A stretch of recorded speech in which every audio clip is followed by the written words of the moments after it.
Hello guys, yan ako sa tip of the Palampangan Island Sandbar. Naan ako sa tip ko. Yan ako makauban to ara dito. Yeah, so we're going back now to my team Lagan. They're there, oh. Picture sila, pero ako baklay ako diri. Akong gibit-bit akong sandal. Ayan ako diri, oh. Oh, lami kayo ang ilang sand, oh. Lami kayo sa ilang sand. Bahalag mulagom akong naong, eh. Sar man na.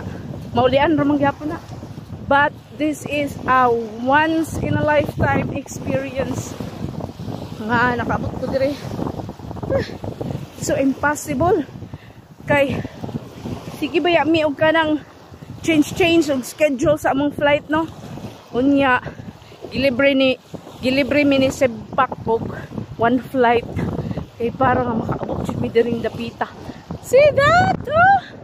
Oh, I'll tell you, this is a very underrated island.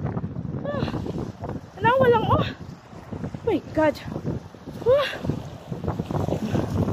Abot pa ta dito. Kung nag-igad ko, guys. Ilang tanaw mo, oh. I'm going to give you a tour of this very beautiful island of Tawi-Tawi. Kasi niingon, uy nga. Unsa ang Tawi-Tawi? Tawi-Tawi is very peaceful.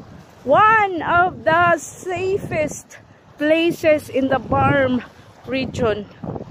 Muna dito among guide also nagluto og paniud to para namo. The time now is 10 o'clock. And the water, ano ang color sa ng water? Gihangak naman ko, guys. Init kayo manggoy. Pero the breeze coming from the ocean that is worth 50,000 ions. Ika na sa ilang sand, oh. Tanawa ilang sand. Oh, can you see it? Can you feel it? Oh. Muro kong nabuang, guys. I am overwhelmed with this God's creation. Oh, nasip na ko. May na ako creature.